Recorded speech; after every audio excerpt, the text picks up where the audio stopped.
Excelentíssima Senhora Bastonária da Ordem dos Advogados, Excelentíssimo Senhor Presidente do Conselho Superior, Excelentíssima Senhora Presidente do Conselho de Deontologia de Lisboa, Excelentíssimos Senhores Presidentes dos Conselhos Regionais de Évora, Doutora Lourdes Évora, Faro, Cristina Ceruca Salgado, Porto, Jorge Barros Mendes, Coimbra, Teresa Letras, Madeira, Artur Batista. Excelentíssimos colegas e convidados, muito obrigado a todas e a todos pela vossa presença aqui hoje. É uma sensação estranha, 3 anos depois, voltar aqui ao mesmo sítio para tomar posse. Não posso dizer que as sensações são iguais, mas de facto, hoje há uma sensação diferente. Tenho alegria, orgulho e entusiasmo por estar aqui, mas de facto há uma sensação mista porque, ao fim e ao cabo, deixo companheiros de estrada de longos anos, mas ganho novos. Mas, de facto, não posso deixar de sentir alguma tristeza por deixar de ter pessoas que tiveram comigo largos anos e aos quais, naturalmente, eu tributo o meu agradecimento. Muito obrigado.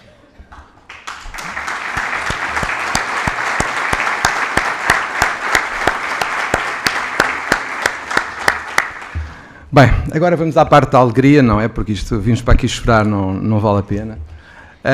De facto, tenho muito gosto em servir a classe e os meus colegas, e porque acredito que também essa é uma das formas que eu posso ter para honrar a profissão que escolhi e que de facto me apaixona. Eu lerei porque de facto foi-me dito que teria que ter a versão curta do discurso, por isso é a forma de ser mais rápido. Orgulho porque de facto nos últimos 3 anos, juntamente com a equipa que já referi, conseguimos fazer muita coisa.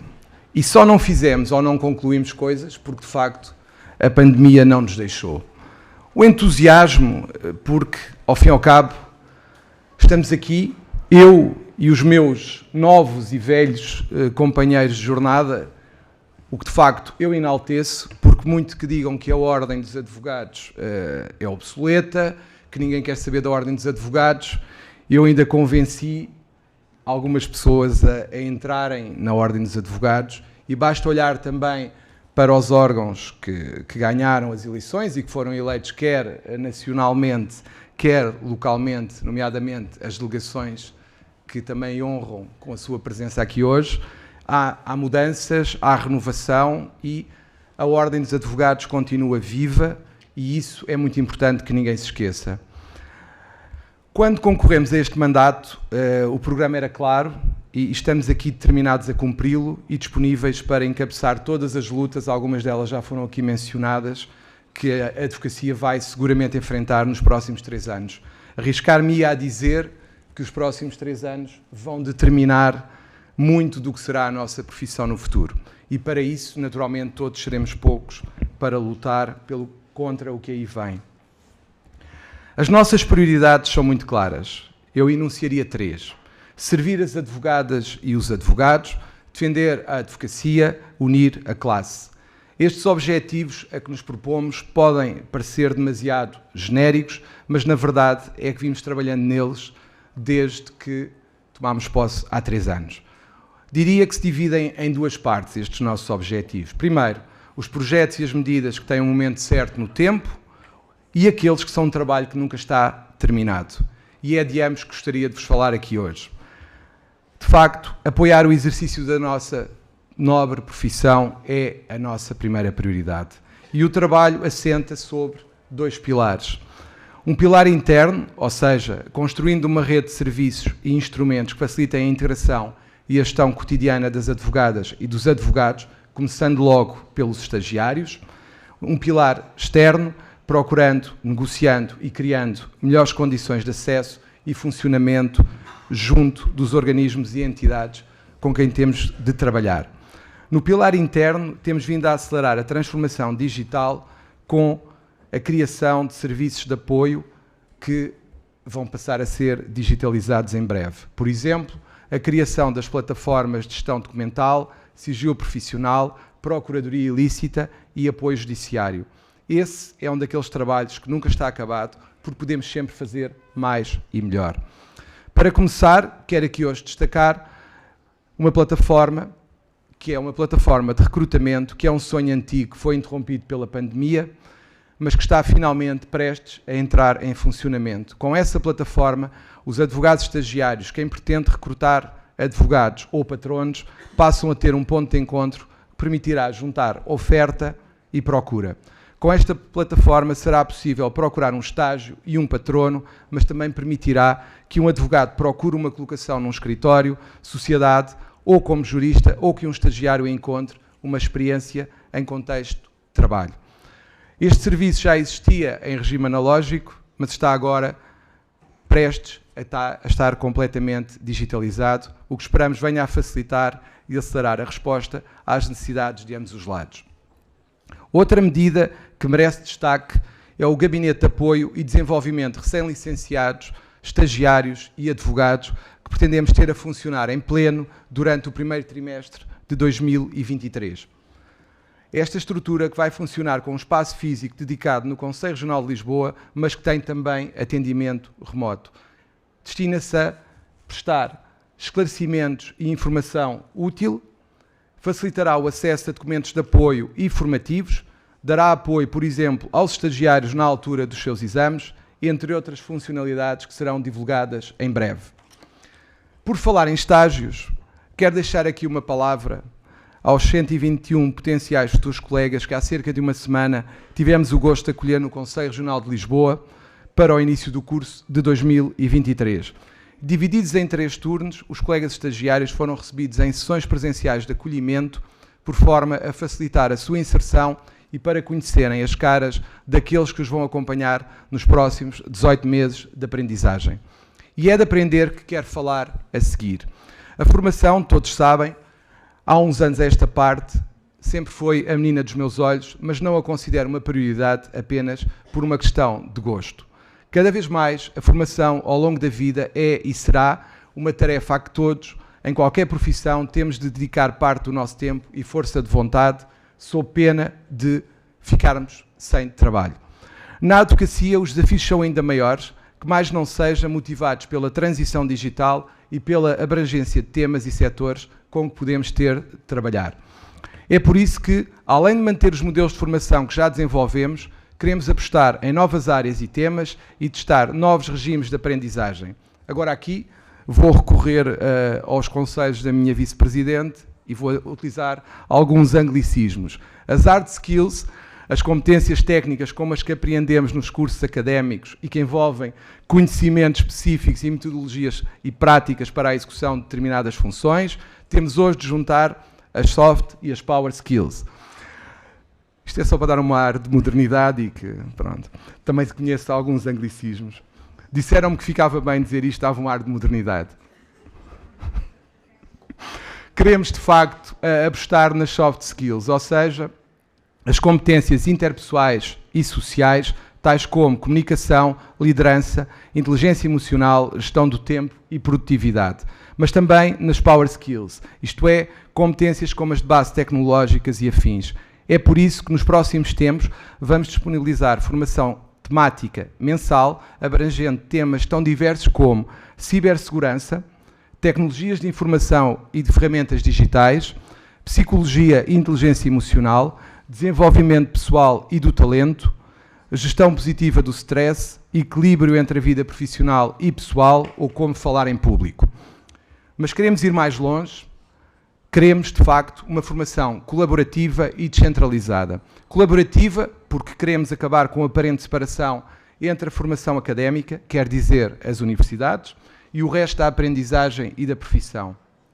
Na prática, queremos manter abertos os canais entre a academia e os profissionais do direito com a celebração de protocolos de colaboração que permitam, por exemplo, a troca de experiências, formação adaptada ou a inserção ativa de estudantes em contextos reais de trabalho como estágios de verão, uma forma de aproximar a realidade da profissão da academia, nomeadamente permitindo algo que me parece que falta muito nas profissões jurídicas, que é vocação. Há muita gente que por falta de vocação, acabam por ser maus profissionais. E é isso que é a obrigação, quer das universidades, quer da Ordem dos Advogados, contribuir para que não aconteça, proporcionando experiências profissionais antes do próprio estágio.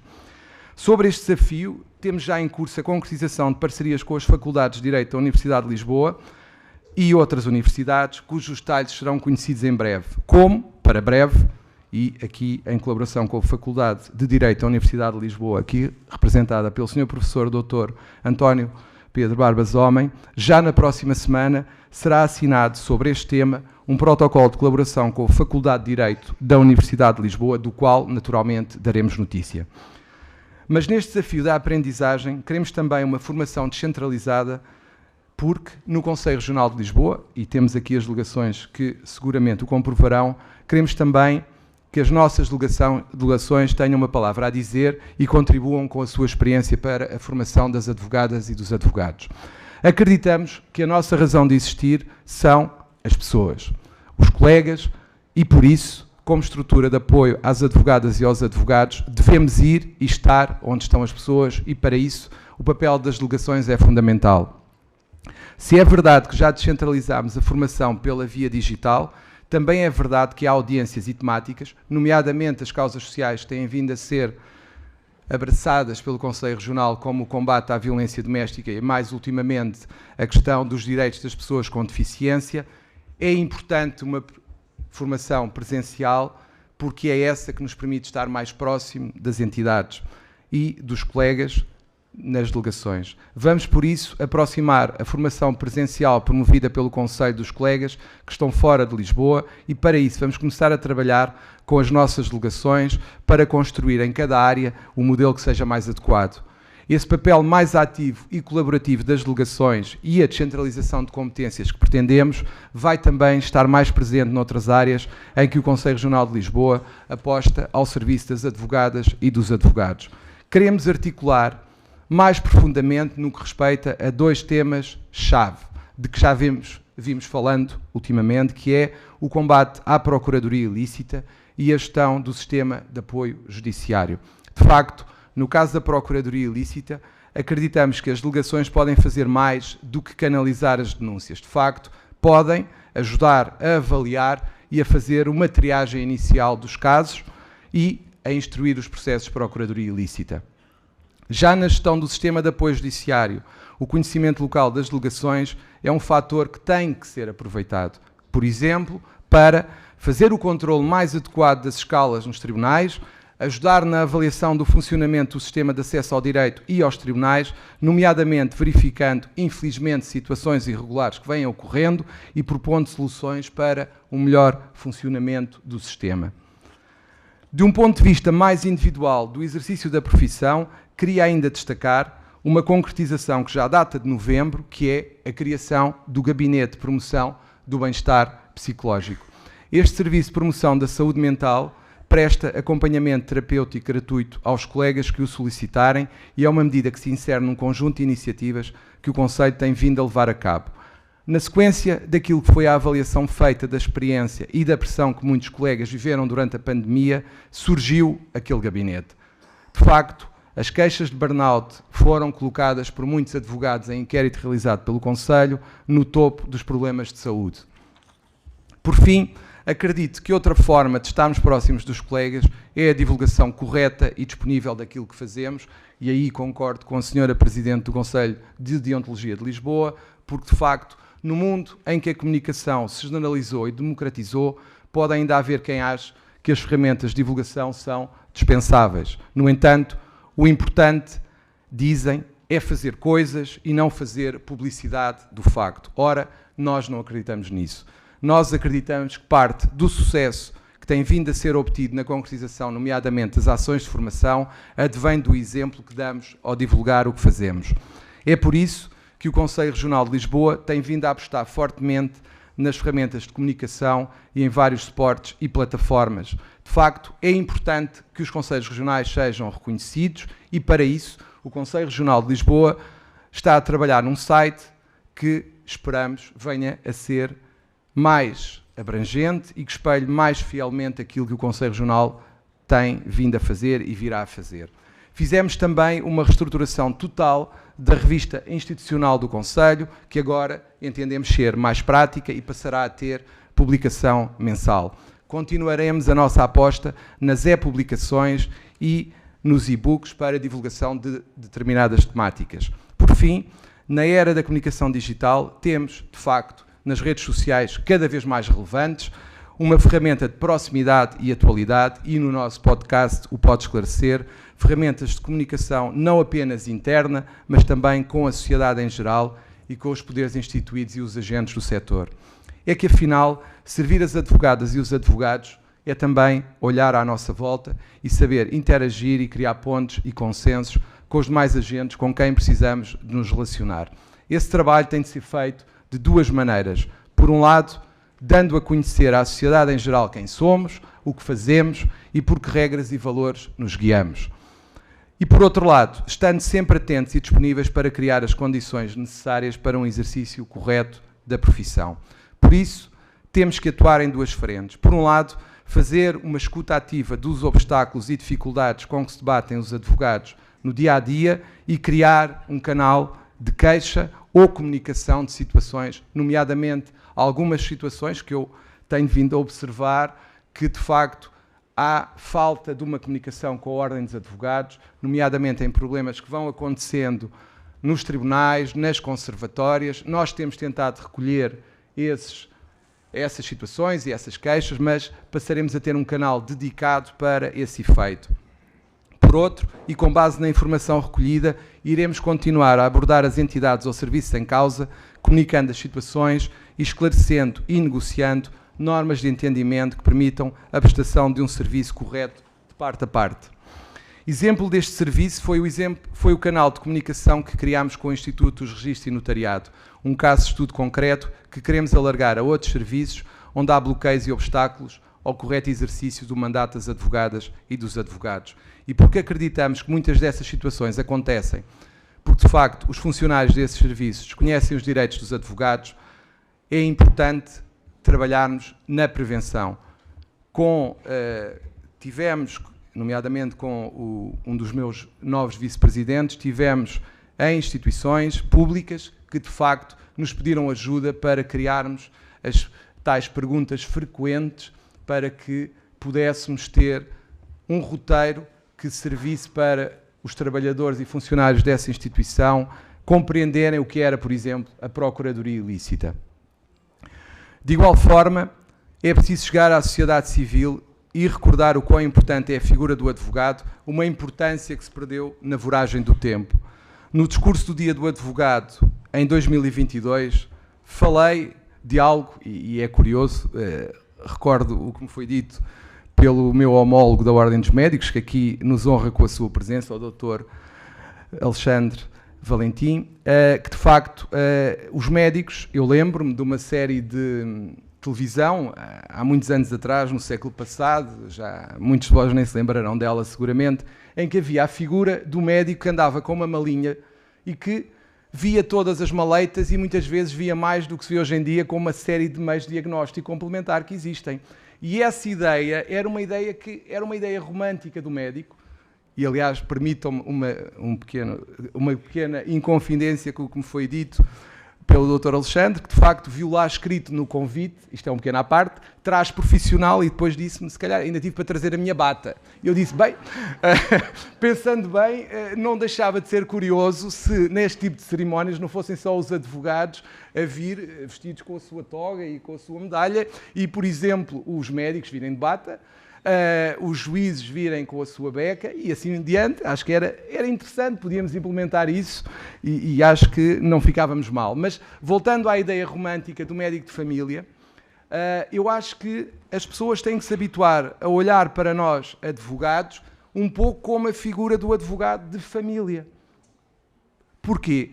Porque se as pessoas se habituarem a ver o advogado como alguém de confiança, e aí volto ao que eu já disse, que é, muitas das vezes as pessoas falam que o meu advogado é muito bom, mas que a classe dos advogados são só vigaristas. Ora, isto é um contrassenso. É um contrassenso. E temos que combater este contrassenso explicando às pessoas que podem ter alguém de confiança que os pode ajudar nas decisões mais importantes da sua vida, que tenham, de facto, relevância jurídica. E é isso que eu gostava que acontecesse e que nós combatêssemos para que voltasse a haver a figura do advogado de família, ou um pouco à imagem como existe com os advogados de empresa, por exemplo. Acho que está na hora de mostrarmos, sem medo, sem receios, o que é que os advogados fazem e porque é que podem fazer a diferença na vida das pessoas e das empresas. Temos que reabilitar a nossa imagem profissional, temos que combater a imagem do advogado mercenário, como eu já referi há uns anos, porque é importante que as pessoas confiem em nós. E isso passa por falar do bom que os advogados fazem, aquilo que nós sabemos fazer, a nossa função social. E para isso, mais uma vez, é importante a comunicação. Fizemos uma campanha de imagem chamada Dignificar a Advocacia, que pretendia sensibilizar a opinião pública para o papel essencial do advogado.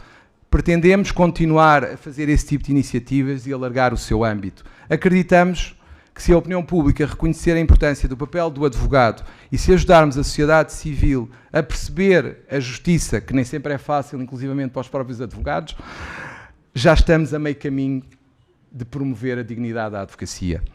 Afinal, o trabalho de divulgação do que é a missão do advogado e as suas atribuições é hoje mais importante do que nunca. Ser advogado hoje é também, infelizmente, ter de defender a advocacia de ataques constantes. Esta é uma realidade, de facto, e não é qualquer discurso de lamúria. Não é uma questão de querermos que todos gostem de nós, nada disso, mas de saberem que somos profissionais honrados e que obedecemos a um código de conduta específico. Não podemos permitir continuar a ser tomados por uma percentagem marginal de casos que, de facto, não se porta bem, mas que acaba por contaminar toda a classe. E é aí que nós temos que combater também. O perfil profissional dos advogados sofre ataques todos os dias, seja porque temos profissionais de outras áreas que se fazem passar por advogados ou advogadas, ou que executam os nossos atos próprios sem legitimidade, e aqui permitam-me também que convide, aproveitando aqui a presença da OSAI e de representantes quer da OSAI Nacional, quer da OSAI Regional de Lisboa, que é importante uma união de advogados e solicitadores no combate à procuradoria ilícita para evitar duplicação de esforços. Porque, de facto, se nós conseguirmos unir-nos também nesse combate, tenho a certeza que alcançaremos melhor resultado. E, já agora, muito obrigado pela vossa presença. Temos empresas e entidades que dizem executar tudo o que são as tarefas de um advogado e muito melhor do que um advogado ou um solicitador e a melhor preço. Mas o problema para mim, maior do que este, ainda acaba por ser o facto de vermos colegas nossos que a troco quase de 3, 4 euros elaboram complicadas petições e assumem responsabilidades, por exemplo, no âmbito do regime do beneficiário efetivo. Perdoem-me a palavra, mas, e não querendo imitar ninguém, é uma vergonha. É uma vergonha aos preços que se praticam pelos serviços jurídicos por alguns colegas nossos. E essa vergonha prejudica-nos a todos. E ainda parece que esses colegas não perceberam que podem ganhar hoje, mas amanhã vão perder de certeza, e perdem eles e infelizmente perdemos todos. É preciso dar dignidade à profissão, e essa dignidade passa também pelo valor dos honorários e pela forma como valorizamos o nosso trabalho. A pergunta que se impõe aqui é, se nós não valorizarmos o nosso trabalho, quem é que valoriza? Não são de certeza aqueles que nos querem tirar o trabalho, pelo contrário. E de facto, há que combater as más práticas dentro da nossa profissão e há que combater alguns poucos colegas que assumem comportamentos que não são sequer dignos de ser advogados. A procuradoria ilícita é um flagelo que mina a credibilidade do Estado de Direito, prejudica os cidadãos e as empresas e destrói a imagem de todas as advogadas e de todos os advogados. É uma luta que levamos muito a sério no Conselho Regional de Lisboa e, infelizmente, é um daqueles trabalhos que nunca está acabado. No último mandato, felizmente, conseguimos passar a mensagem de que é urgente denunciar estes casos e vamos continuar a mobilizar as colegas e os colegas, bem como a sociedade civil, para nos apoiarem nesta luta. Os números que conseguimos atingir nos últimos 3 anos, e são os únicos que eu vou dizer, tivemos mais de 700 denúncias e mais de 500 processos instaurados no âmbito da procuradoria ilícita. E Felizmente, temos casos exemplares como as denúncias em processos mediáticos, como foi o caso da Fidelidade e, recentemente, de uma influencer brasileira que promovia serviços próprios de advogado nas redes sociais. Mas defender a advocacia tem de ser mais do que isto. A par da luta contra a procuradoria ilícita, temos que colocar em cima da mesa o desafio da ascensão das sociedades multidisciplinares. Se é verdade que já era um problema real, de facto, pior é termos assistido no último ano à produção de legislação que legitima esta prática, como é o caso da nova lei que define os estatutos das associações profissionais. No Conselho Regional de Lisboa tentámos, da melhor forma possível, fazer chegar a nossa posição sobre os vários aspectos deste diploma que entendemos lesivos para a advocacia. O processo não está ainda terminado. A lei foi aprovada no Parlamento, mas ainda há trabalho a fazer, designadamente no sentido de alertar mais uma vez para os atropelos flagrantes que esta lei fará à prática das advogadas e dos advogados.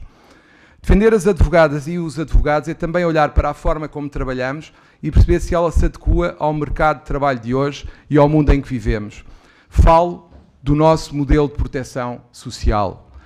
E hoje temos aqui a nossa bastonária eleita e o Sr. Presidente da Direção da Caixa de Previdência e esperamos, naturalmente, todos, melhorar um modelo que todos reconhecemos não servir. Penso que é unânime. No Conselho Regional de Lisboa temos dinamizado iniciativas e continuaremos a fazê-lo de esclarecimento e debate político, inclusivamente com os partidos com assento parlamentar, no sentido de debater mais do que o futuro da nossa Caixa de Previdência, que proteção social queremos ter no futuro. Este é também um trabalho que ainda perdura e cá estaremos para apoiar a Ordem e a Caixa de Previdência na busca das melhores soluções em tempo útil. Não posso deixar de falar, por fim, num assunto demasiado batido, mas nem por isso ainda corrigido, que é a justa atualização da tabela de honorários das colegas e dos colegas inscritos no sistema de acesso ao direito e aos tribunais. É urgente concretizar uma remuneração justa pelos serviços prestados pelos advogados inscritos neste sistema e cá estaremos para ajudar a definir um modelo adequado. Estas são lutas a que o Conselho Regional de Lisboa não vira as costas, até pelo número de advogados que representamos, o que faz com que tenhamos especiais responsabilidades que não podemos nem devemos declinar. Não pretendemos sobrepor-nos a outros órgãos da Ordem, mas sim cumprir as atribuições que nos cabem, dar respostas àqueles que nos confiam. Mas, apesar de cada órgão ter as suas atribuições, acreditamos, como sempre acreditamos, que unidos teremos mais força.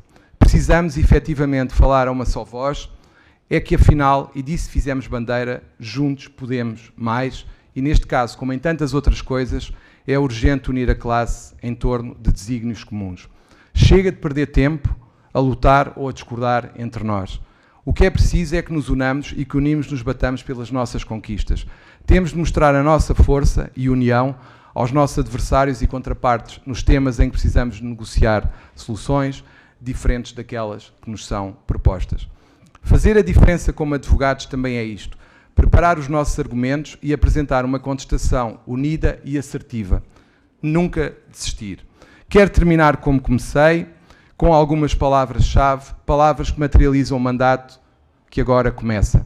Gratidão e confiança, mais uma vez, é a antiga equipa que agora sai, aos quais não posso deixar de agradecer e nunca concordámos, nem sempre concordámos em tudo, mas o mais importante, isso era mau, mas o mais importante é que nos momentos-chave estivemos unidos.